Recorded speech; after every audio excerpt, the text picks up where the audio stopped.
You walk?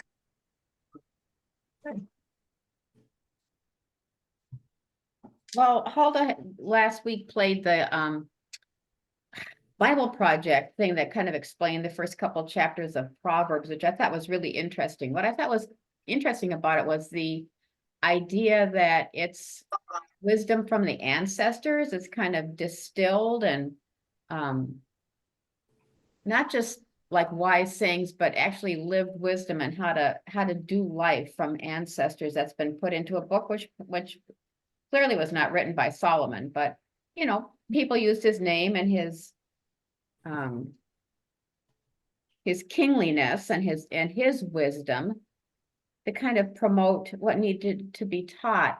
And I looked through chapters 4, 5, and 6, which we're going to read through and talk about. And this isn't like preparing a sermon because there's really no way to land on this stuff. It's all over the place.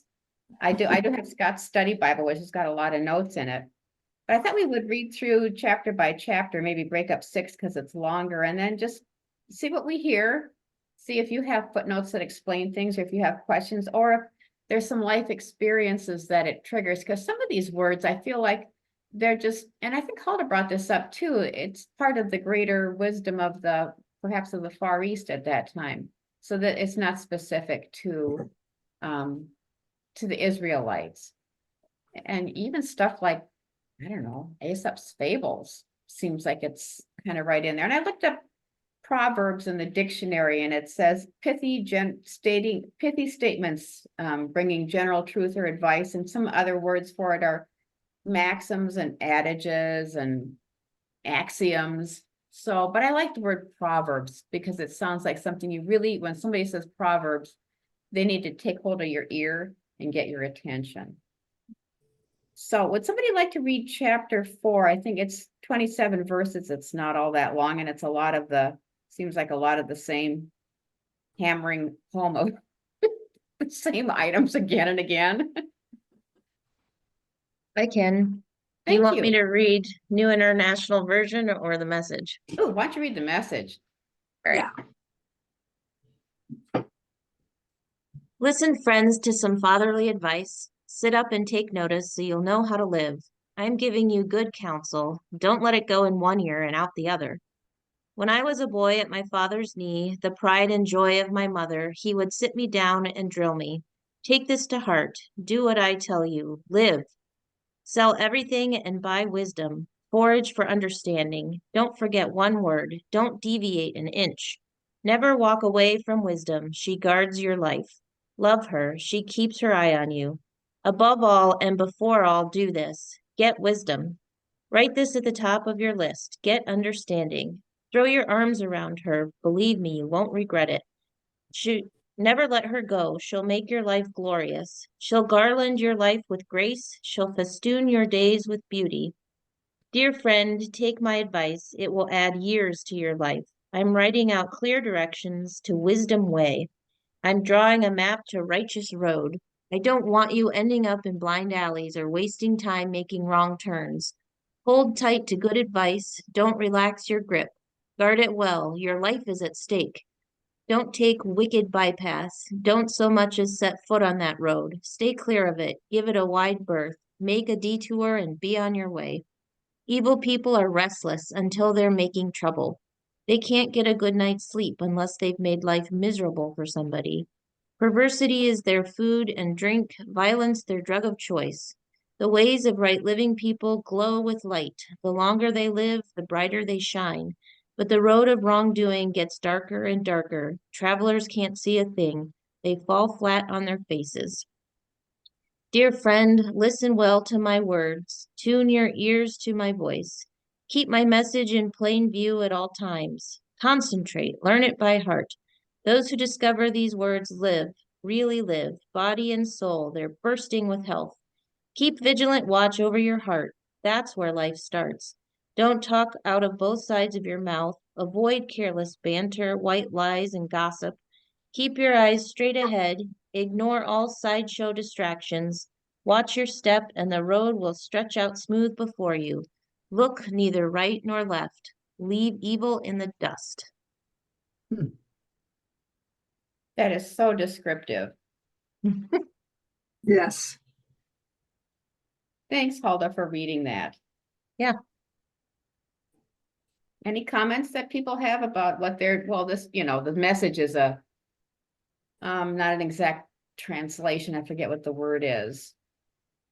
But yes, anybody have other words in their translation of the Bible that they think we would benefit from hearing?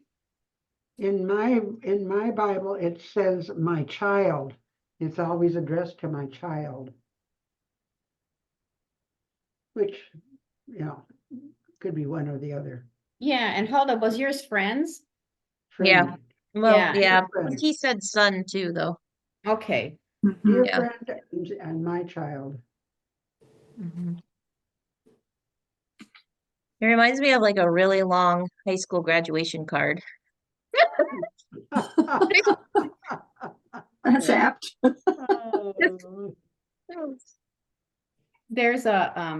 There's so much of telling this child, and I think in the video that we saw last week, there was like a kid holding a scroll or a book, and the dad was teaching from it.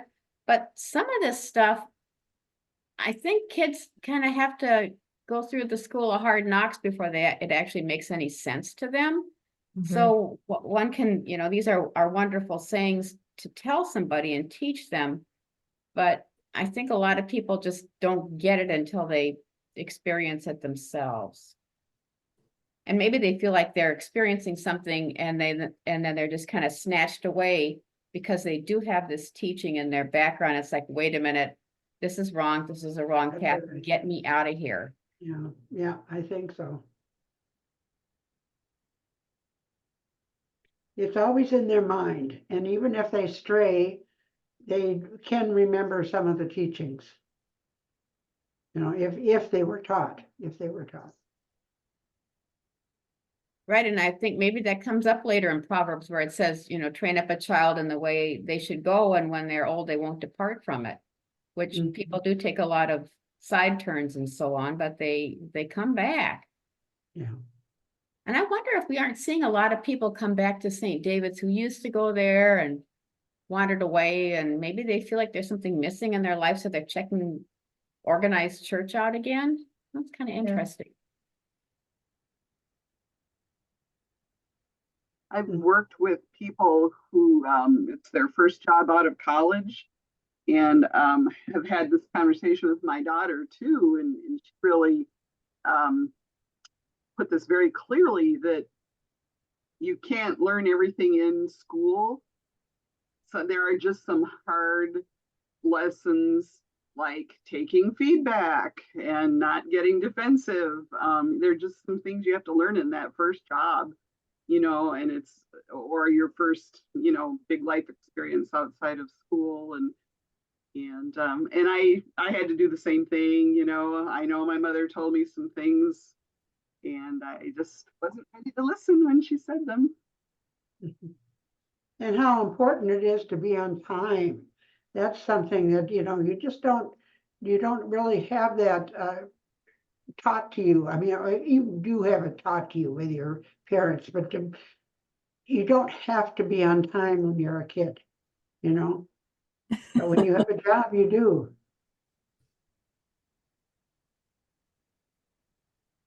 And even I remember trying to learn the concept of time as a kid.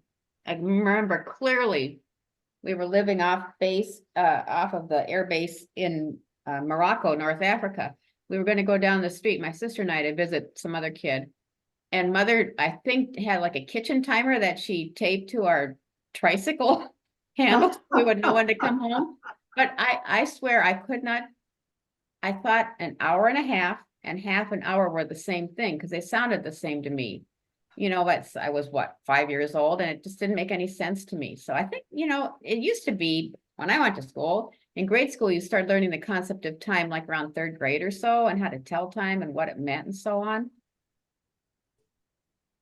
Yeah. Well, and there's also cultural differences too. So true. In the Orthodox Church, the real church in Europe, there's no set service time. You come in, you light your candles in remembrance of the dead, you listen for a while, and I think for the big holidays, there are specific services. I didn't really grow up in the church. Because we didn't live where there was one, so we always had to drive. After we moved away from New York, we had to drive to get to one, a long way. So I hope I'm accurate, but that's at least my impression. And I know when my sister has visited, because she goes to the Orthodox Church, it's kind of an interesting, the church starts at 9:30. We got to get going. Yeah, okay, it'll start when I get there. Yeah, and when I visited Haiti, church starts kind of when you hear the music, then everybody from the surrounding houses and village kind of wander down and show up there, but it's nothing you could set your watch by. Yeah. Same's true in Africa. It's Yeah. just, and it goes on and on and on, It's event oriented and you're not done until everybody's done, or they feel like they're done. It's not like, okay, 10:30, we're done. Yeah. Interesting. Well, what we're talking about, like what we've learned, does anybody have any proverbs or maxims that they can recall their parents teaching them back in the day? I don't have a proverb, but I know I sure was raised not to expect others to clean up after me. Either literally or figuratively. You don't dump your trash on the ground. You don't, leave other people in a situation that you should have taken care of. And I see that now in having to teach people to care for the environment. I think that's a proverb. That's a teaching. The spirit of it is, yeah, the spirit of it, maybe. about respecting your parents. They don't often say you shouldn't talk back. They just wash your mouth out with soap or use another way to tell you that that was inappropriate or whatever. My mother had a bar of Fell's naphtha soap that was used for washing out our mouths. Oh my gosh. That was so awful. Oh. I can remember my mother saying, there are none so blind as those who will not see. And that was one of her favorite things to say, which sounds scriptural to me. Sounds like something Jesus might have said. There are none so blind as those who will not see. That, and don't break your arm patting yourself on the back. If anybody else heard that. That's good. That's good. That's not why I broke my arm.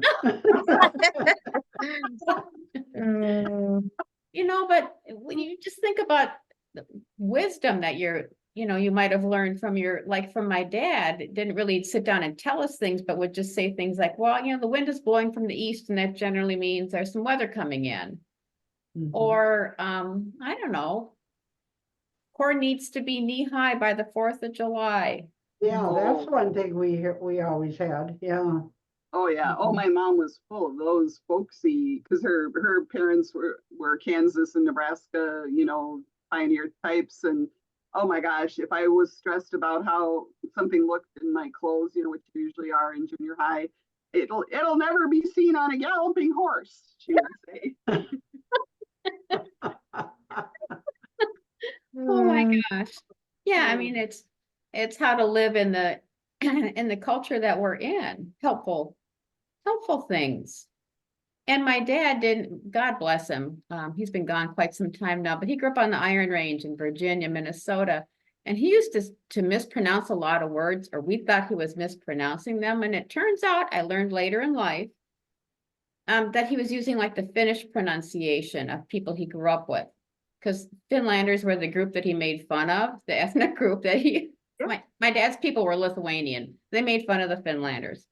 But, he would say things like, not just like 4th of July, it's like the knee-high by the 4th of July. And chickens, he would call sickens. And I would think, what is wrong with this man? He's just daft. But that's, I guess, some of the Finnish pronunciation on the Iron Range that he picked up. Huh. So, Interesting. yeah, interesting. So we don't wander too far afield. Let's move toward chapter 5 in Proverbs. And this is the title on mine says warning against adultery. And this isn't a very long one either, 23 verses, if somebody would like to read it.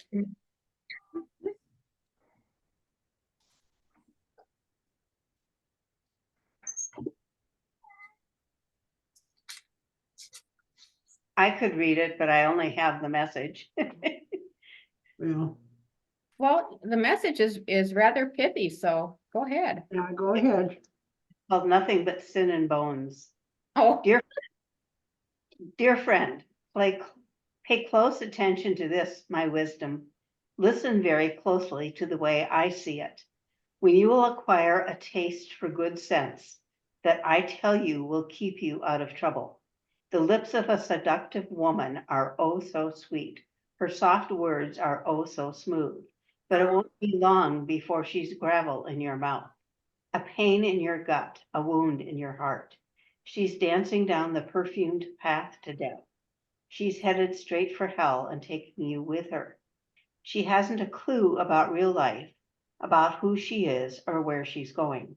So, my friend, listen closely. Don't treat my words casually. Keep your distance from such a woman. Absolutely stay out of her neighborhood.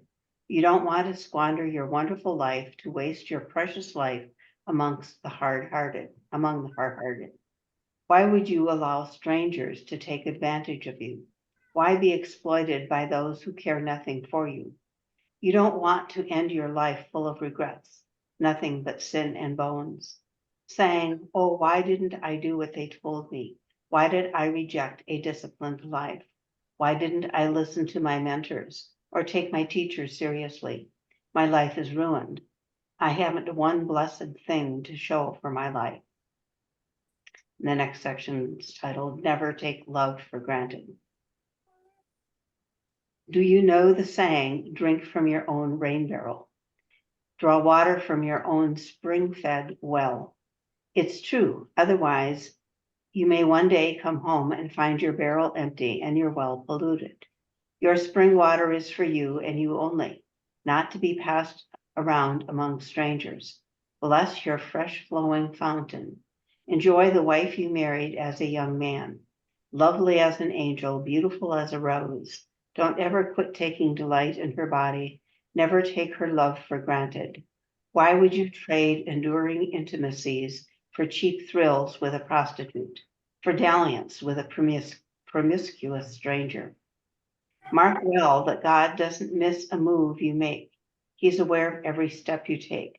The shadow of your sin will overtake you. You'll find yourself stumbling all over yourself in the dark. Death is the reward of an undisciplined life. Your foolish decisions trap you in a dead end. That's interesting. wow, yeah. How does that differ from the other translations? You know, I kind of like the way Eugene Peterson puts it. Yeah, he lays it right out there. Yeah, he does. I think that it's perhaps more direct, or maybe I know that his goal is to try to make it kind of in the parlance of what they would say back then in biblical times. And so it seems to me more direct than the actual literal translation, at least in the NIV here, where it says, you know, how I hated discipline, my heart spurned correction. And I feel like Eugene Peterson is just saying, you know, don't be stupid.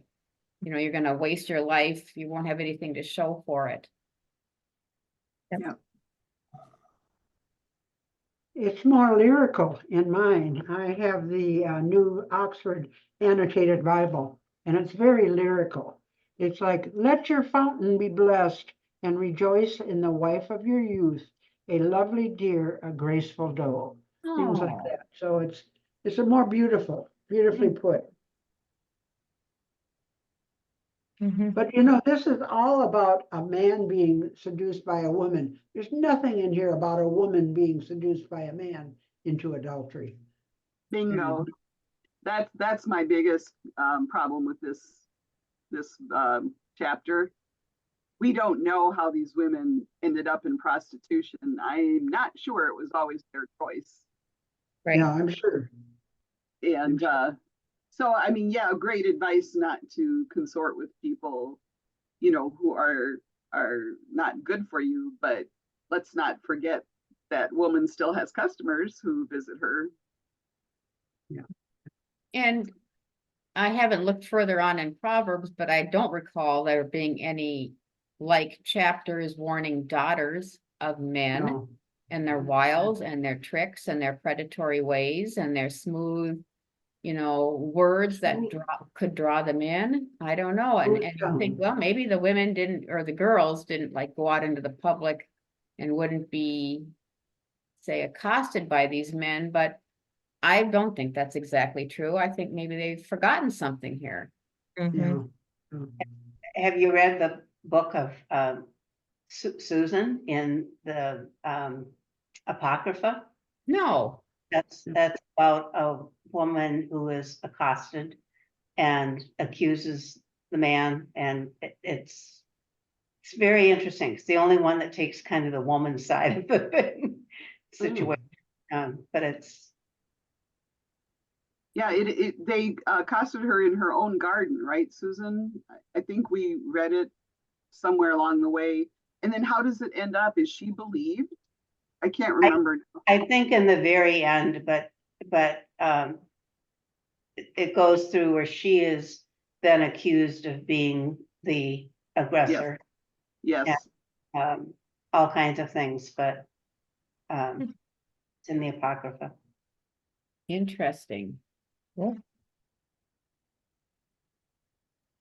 That would be very interesting to read for us. And it sounds like just the opposite of the last chapter that we read here in chapter 5.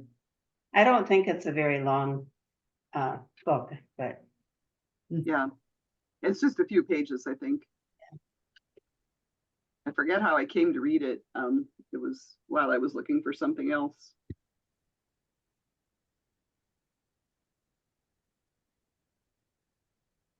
I think I'll check it out on mine. I haven't read it. I've forgotten Susan was part of the Apocrypha because I didn't grow up that way, and it isn't in our current Bibles, so it's not in your face so much. I never heard of the Apocrypha until I became an adult. This is not something that is taught to children or anything. I was trying to think of stories that go the other way. The only one I can think of is Tamar, who gets raped. So there is that story, at least, in the Yeah. Bible. By Amnon, I think. How is her name spelled? Tamar. Because it's King David's son, Amnon. And then I think she's like, or he's her half brother or something. And he pretends to be sick and like lures her in and rapes her, and then yeah. There's that story. This is not in Proverbs. Mhm. No. Aaron, what's your cat's name?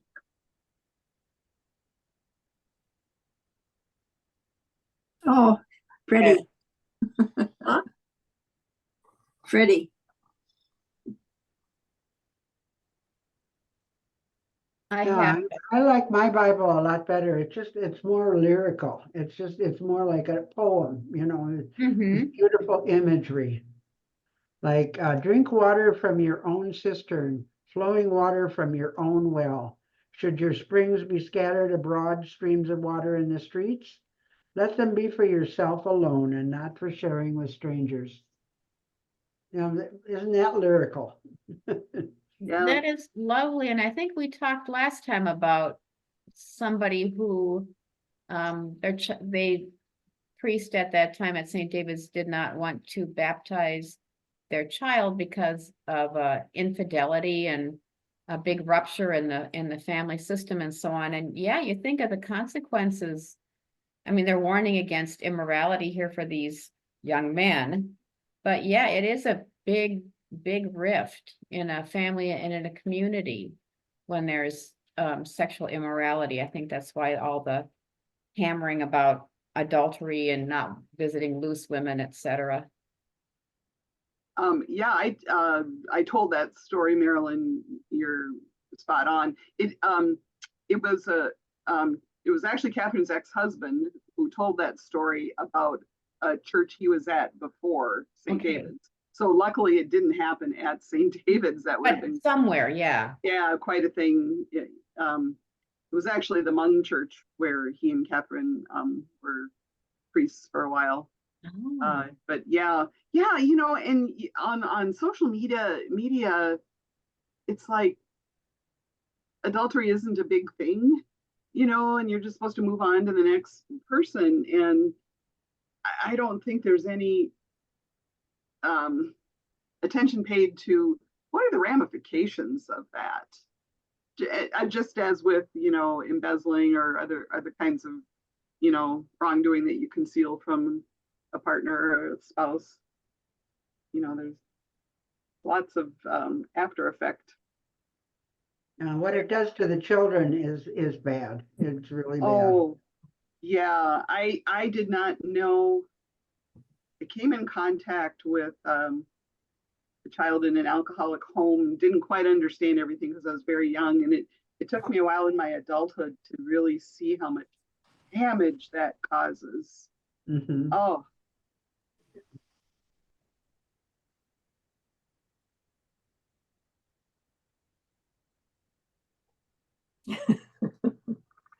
Oh, the kitty. There's the kitty. what's your cat's name, Hulda? This is Percy. Percy. Mhm. Percy wants to be part of the group. Yeah. If I'm on the computer too long, he gets jealous. Yeah. Where's your cat, Sharon? Don't you have a cat also? Oh, I do. He's still here on the desk. He comes whenever he hears my voice. I go around like I have a baby asleep in the house because I want him to let him sleep, especially if I'm on the computer. Because then Yeah. he prance across that and sits on my iPad. Oh, They're so funny. Yeah, I thought Lola here is laying in the sun at my feet, and she's mercifully quiet because she's been, Scott left yesterday, and in the wind up of him packing all his gear before he went off to Brazil, she was just frantic. I mean, how pets are when you bring a suitcase out, they go nuts. Yeah. So her feng shui was all messed up, and she's been howling right and left. But now she's quiet. God bless her, She'll stay quiet for another half an hour or so till we I conclude. didn't think about feng shui. Yeah. Her feng shui was messed up, huh? Scott's not here, and she doesn't have two people attending to her needs, just one, and so it just not That's working. not enough. Not working for her. And the one is distracted on her computer. Are you enjoying your peanut butter cookies? Yes, I am. I am. Well, should we wander off to Proverbs 6, which this says maybe we'll just do half of the chapter.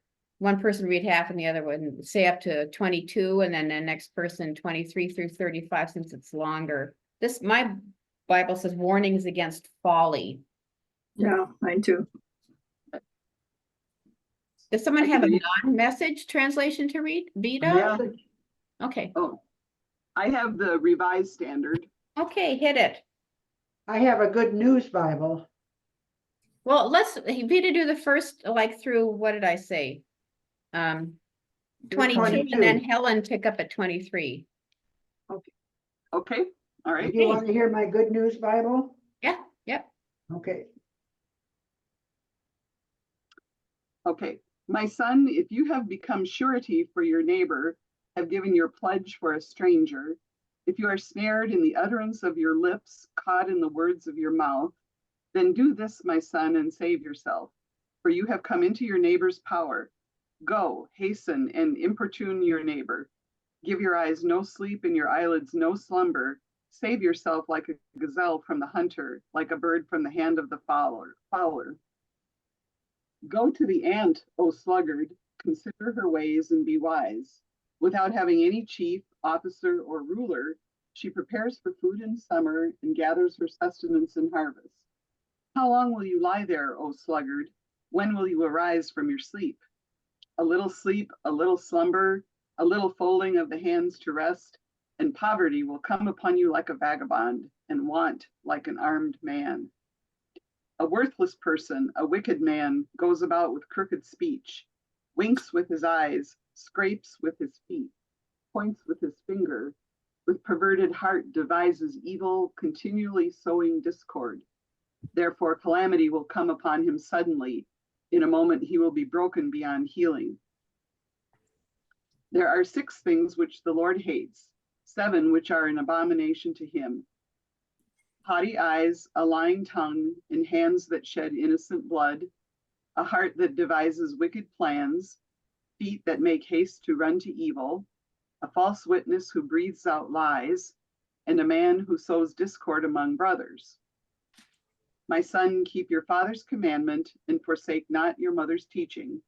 Bind them upon your heart always. Tie them about your neck. When you walk, they will lead you. When you lie down, they will watch over you. And when you awake, they will talk with you. Thanks, Vita. Sure. Okay. Their instructions are a shining light. Their correction can teach you how to live. It will keep you away from bad women, from the seductive words of other men's wives. Don't be tempted by their beauty. Don't be trapped by their flirting eyes. A man can hire a prostitute for the price of a loaf of bread, but adultery will cost him all he has. Can you carry fire against your chest without burning your clothes? Can you walk on hot coals without burning your feet? It is just as dangerous to sleep with another man's wife. Whoever does it will suffer. People don't despise a thief if he steals food when he is hungry, yet if he is caught, he must pay back 7 times more. He must give up everything he has. But a man who commits adultery doesn't have any sense. He is just destroying himself. He will be dishonored and beaten up. He will be permanently disgraced. A husband is never angrier than when he is jealous. His revenge knows no limits. He will not accept any payment. No amount of gifts will satisfy his anger. Wow. There. Thanks, Helen. Yeah. Yeah. I also have the St. James Bible, or the King James Bible. And I put that away because that is so hard to understand. This Oh, there's a kitty. reminded me of there's a series going on right now. It's on CNN. I can't remember what it's called. It's something like A State of Scandal. And it goes through a lot of scandals basically around politicians. And as Helen was reading this, I thought of that. Is, there are multiple examples of politicians who lost their careers because of dalliances. Well, with power comes, with great power comes abuse of that power a lot of times. It's like people start thinking that they are above it all when they have all that power. And I know of a couple people I can think of right off the bat. So bad thing. And even, I was just thinking of, the lawsuit going on in Georgia about election judges and so on. And one of the prosecutors, they found out she's having a fling with another prosecutor, I believe. I hear most of this news on the radio in the car, so I don't always take in fully what's going on, but it sounds like, they both have a mission to figure out what's going on and bring these things to trial. And then they're fooling around with each other, and that just muddies all the water and makes them seem like, like they aren't to be trusted. Whatever they've done, whatever they've come up with is suspect. And it just is so preventable and so common that they fall into this. And they don't even fall into it. They make the choice to get into this muddy water and just gum everything up.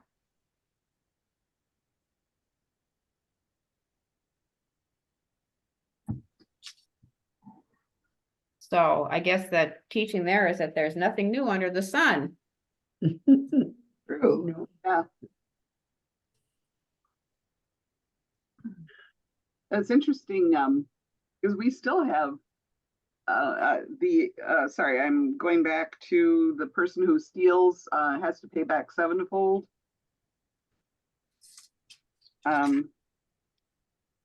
Sorry, That's around 31 or so. 31. So yep, I finally found it. Yeah. And even if the person is hungry when they steal, but yet, the man who commits adultery with the neighbor's wife, there's the consequences are only from the other man. It's not illegal. And we still today have disparity and unfairness in our laws. And you'd think in 2000 plus years we would have improved, but apparently not.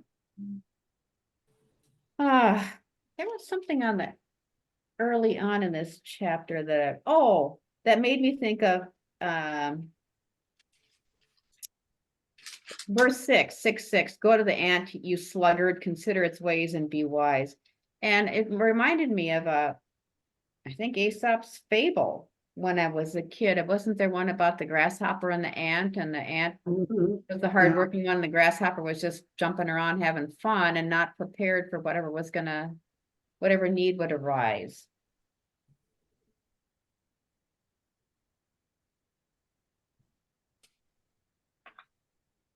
And the thing about a little sleep, a little folding of the hands, verse 10 and 11, this note here says, poverty connected with too much sleep. Hard work is an antidote to poverty. And we know I think it's really good to be industrious and to work hard, but there's not a fair distribution of what you need, no matter how hard you work. We've all seen that, I think, in the world. Mhm. I haven't been to Haiti in a long time, since before their major earthquake in 2010. But I do remember sitting on a veranda in Port-au-Prince, too hot to sleep. It's just too hot to sleep there. And like 6 o'clock in the morning, the sun's coming up and people are already out with their wares they call it subsistence merchandising, to do what they can to get some money to feed their family. I've never seen people work that hard, and yet they have next to nothing. The guy would come by with a chair and ringing a bell, and he was the shoe shine guy. And yeah, just utterly amazing how hard people can work and not get anywhere. But but that industrious thing, people who just sit around, and I think of young people who think everything's going to be handed to them till they get out in the world and figure out that if the dishes don't get done, it's because they didn't do them. They're just going to lay there. Yep. All that stuff you learn by doing. And by pain. Pain is a very good teacher. Yeah. Yes. And this thing in verse 20 and 21 about binding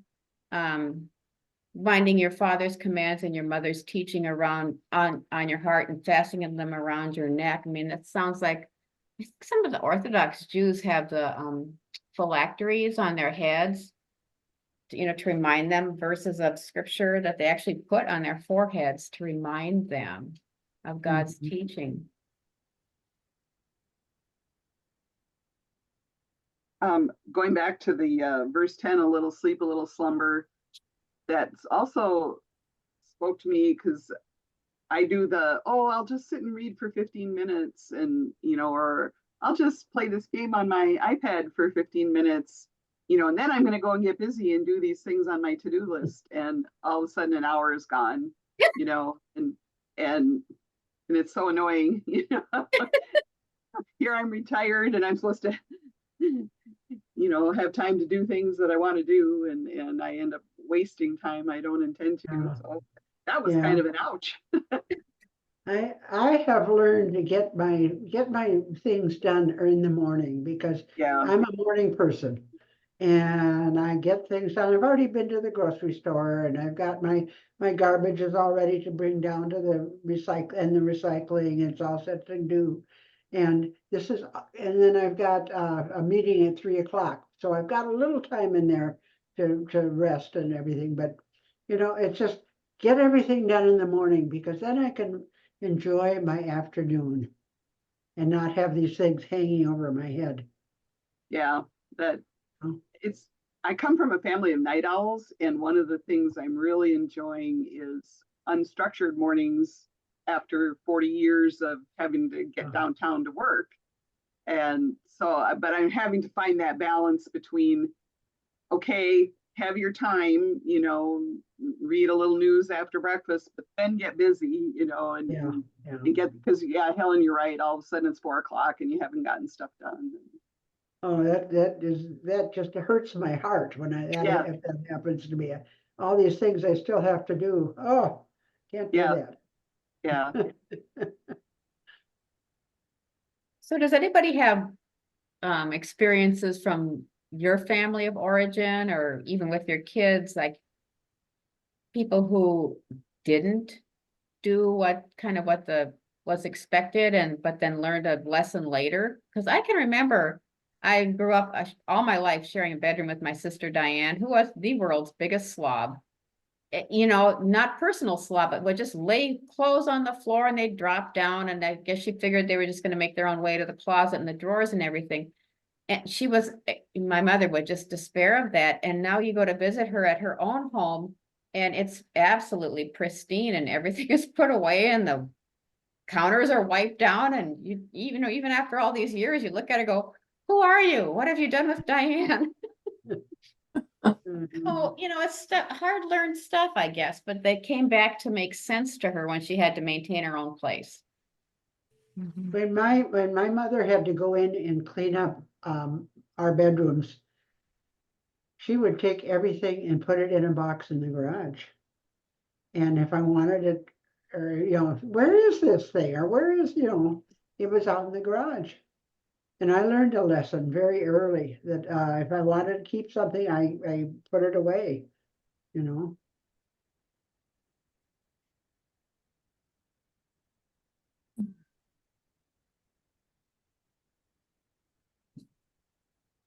Any other examples from personal life or stories you've heard, anecdotes from your own family? I have a lighter one. My mother recommended that I take a typing class in high school.